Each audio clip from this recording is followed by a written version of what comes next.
Ayon kay Lottie Manalo Jimenez, sinira ng kanyang kuya ang pangako sa kanilang ama, ang yumaong si Ka Eranio Manalo, na alagaan ang maiiwang pamilya.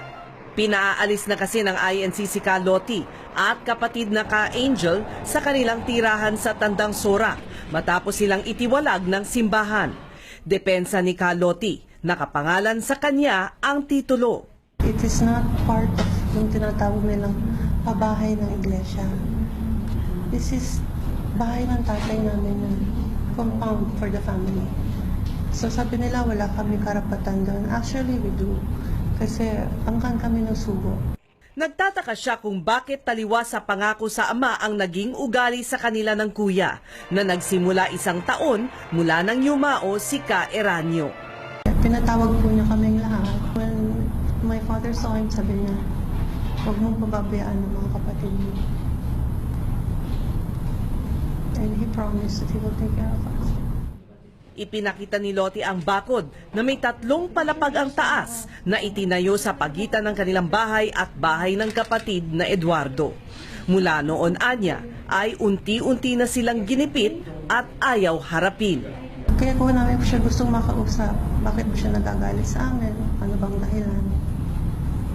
Wala po siya siyang binibigay na rason. Tinayuan ng pangalawang bakod na gawa sa yero ang compound na ito na nakadikit sa bintana ng bahay. Pinutulan din sila ng kuryente. Pero sabi ni Lottie, hindi sila aalis. Labag daw sa proseso ang pagtitiwalag sa kanilang mag-anak. Wala pong kumausap sa amin. We did not go through the process of expulsion. Basta sinabi, expelled na kami. Ayaw niyang magsalita tungkol sa anomalya dahil mas may impormasyon daw ang kanyang mga kapatid na sina Ka Angel at Ka Mark. Sabi nga po ng tatay, nakikilala isang tunay na iglesia kung nagsusuri siya. Kasi pagka po may mga ganyang anomalya na ilalapit sa father ko, nagpapasiyasat po siya agad. Isa lang ang mensahe niya sa kanyang kuya na si Ka Eduardo. Sana po kausapin niya mami namin.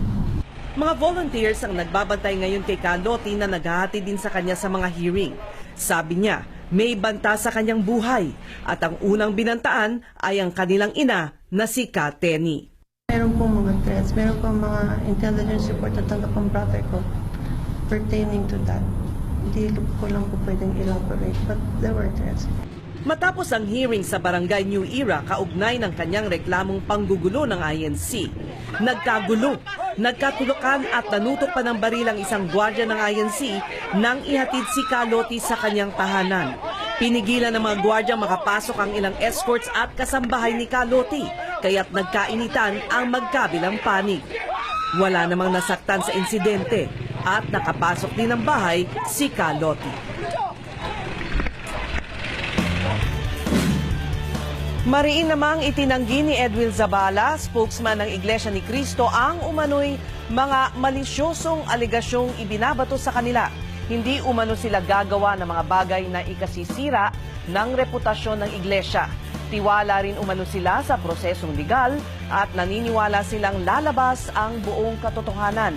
Giit nila, ang INC ay isang relihiyon at hindi isang korporasyon.